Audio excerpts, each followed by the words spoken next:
Yeah, so yeah, exactly. Because when you start taking into a system like increasing its usability like this, you get ideas, like you said, like for when you're making prototypes and you take one thing from this prototype and put it in another, so it benefits other systems in need very potentially. One of the things that would be really nice to do are some sort of a bracket selection prediction technology, or magnetic brackets, for instance, which would help users immensely to pick a thing in space, which which is built into many other games that people play and they don't even notice it. But it sometimes your mouse is a little bit ahead of a bracket or a little bit behind, and when you click, your intention as a human was to select that bracket, even though that has moved away from your mouse. And then doing something like that would help in Eve a lot. Okay. Yeah, that's pretty cool. So someone was asking, like Eve players being Eve players, they asked if they could just blow up the site. Is that possible? Well, you can blow something up. It's going to be pretty hard to blow the containers that you are hacking. Yeah. But who knows about those small containers that come out? If you're feeling very malevolent, failing the actual hacking twice causes the actual container to explode. So you can go around and blow things up. That's true. Just by being very bad at hacking. It's by being very bad at hacking in general, and people, I suppose, will grief other people by doing that. Yeah. Yeah. So, would you guys advise people to go check out the movie from 1995, Hackers, and get tips from that on how to hack? Yes. Yeah, and dress, mostly dress. Yeah. Angelina Jolie has changed a lot since then, hasn't she? Yeah.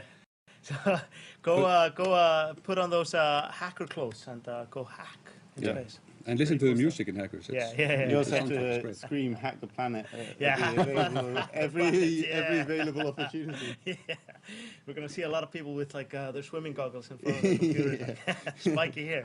Yeah, it's gonna be good. So someone was asking about incursion hacking. Do you guys know anything about that? So as far as I understand it, it's the hacking mechanic is in there, but the actual scattering mechanic isn't. Okay. That's basically the decision that's been made for that. And similarly for sites that have important items in them where you have to get that thing. Yeah, that would be kind of like... That's a similar case. Yeah, if you're finishing a mission maybe and you need like a set of documents to bring to your agent or something, then maybe you don't want to always have a 50% chance. Jettisoned into space. I just think it would annoy people a lot who are running like regular missions. This is more about like adventure and the uncharted. Yeah. Well, there are some containers that scatter out only one little container. And that container exists for quite a while. Okay. So you might have more time to bring that. Some very perceptive people on the forums have kind of called this treasure hunting. Because it is like the exploration is finding these places, and the actual kind of stuff you're doing once you're within the site is more like kind of going up to a shipwreck and diving to find the gold or whatever that they have on there to grab it, and facing all that sort of danger and challenge that's involved in doing that. This is highly exciting. I just there's so many possibilities for like what people will do with this, what will come out of this. It's so brilliant to have more like content like this for people to go and play, find something out, find some hidden places and some new job opportunities for players who like to essentially either solo it or bring a couple of friends. It mixes the whole thing up. Essentially, and that's quite interesting. Just in terms of like what will the ecosystem be now for exploration, who will do it? Exactly, and like I think more people will do it. That's maybe obvious because we made exploration so much more fun and interesting and like more worthwhile. And like Tuxford was saying, we're adding even like we're adding skills like basic hacking skills. No, not hacking, but like exploration skills too. Exactly. To the repertoire of new pilots, so they can.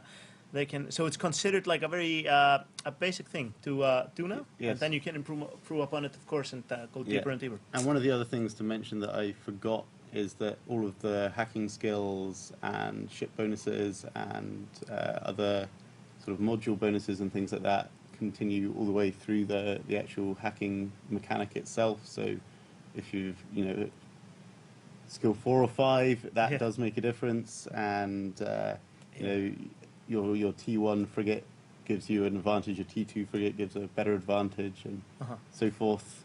That's pretty cool. That's pretty cool. So cool. there's you can increase your chances Yes. a little bit. Yeah. So someone was asking if they could now go and hack secure containers in space that they come across. That's something that but it's one of those things that maybe with this we could go that route if that would be considered a good idea. The hacking challenge has been designed with such things in mind. It can be grown considerably. I mean, the size of the map that you have to hack through, right? And now I'm theorizing because Charles has really been the guy. Charles and others have been creating most of the hacking game, but it's interesting in terms of you would have to maybe deploy your own defenses and pay for the antiviruses and the other defensive modules that would actually be there in the containers. I think the thing that we'll do before we actually take it elsewhere is to make the actual hacking sort of mechanic itself deeper. There's more strategy to it, and it becomes more and more interesting then for people to actually exactly. And you don't want just any one-day-old noob to come and hack your POS shield, for example. That would probably be bad. That'll be bad.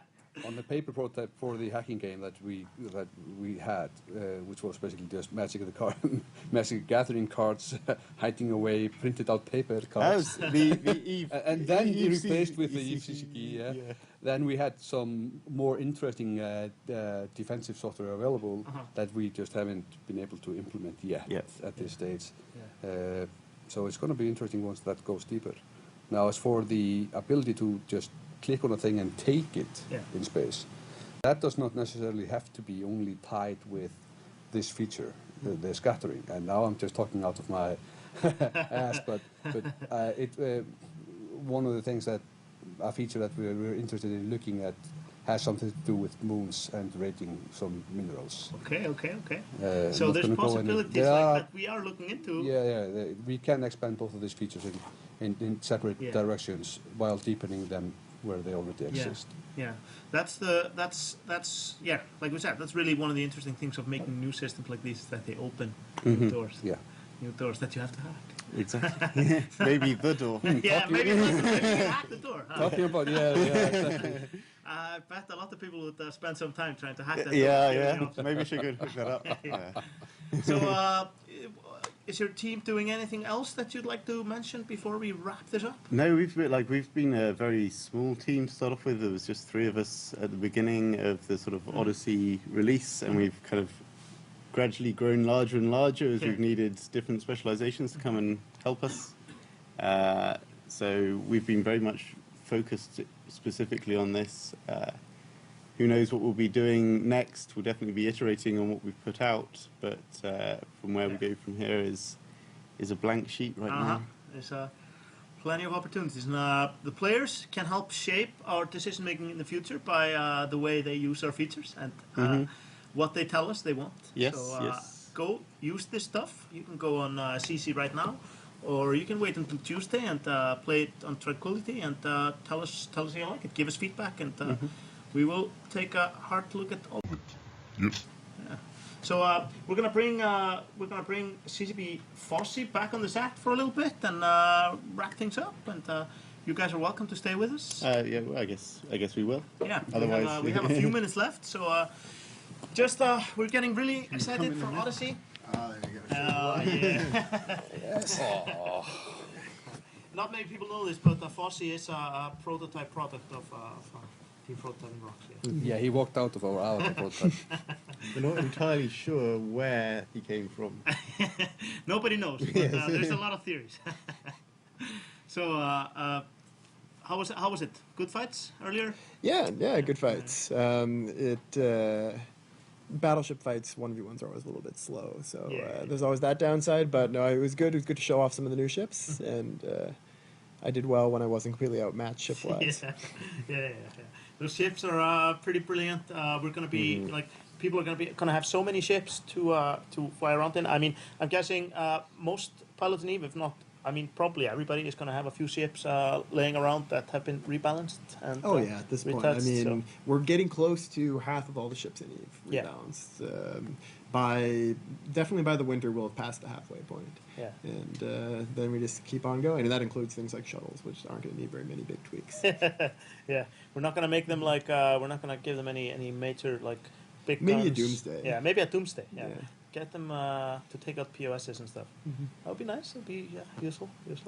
Yeah. So any ship you're particularly excited about flying on TQ? The Fleet Scythe. This is going to be the one that I'm most excited about. It's a Tech 1 faction cruiser that is really, really, really bad right now on Tranquility. It's split weapons, so you have to use both missiles and guns to be any good with it. But instead, we switched it so they can use either missiles or guns very effectively. It's very fast, does a lot of damage. I'm really looking forward to it.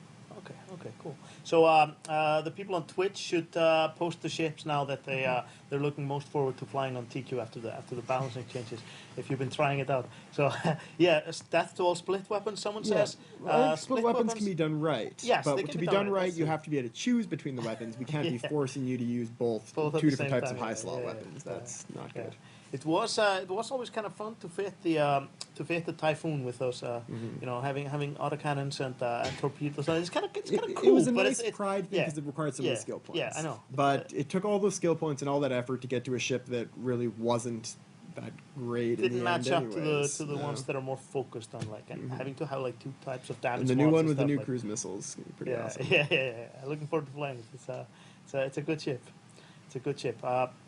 Yeah, I used to. I haven't flown a battleship in a while. The last time I flew it was with flew battleships was with smart bombs just to bait in interceptors and stuff like that. That's also fun. That's also fun. That can be fun. You find the right strategic place. I remember right after Factional Warfare got introduced, people were running out into LowSec to like check out FW complexes just to see what they're all about with covert ops a lot. And back then, covert ops cloaks were pretty valuable. They were a nice thing if you could collect a bunch of them.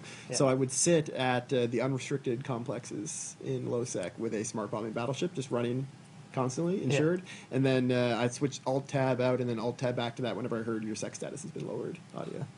Okay, nice. Okay, so this has been like a ton of fun. We're looking forward to Odyssey. It's going to be a pretty world shaping expansion, like we've said. And if you've been watching the features coming, you can see the possibilities for pushing people towards more interaction, friendly and unfriendly interaction.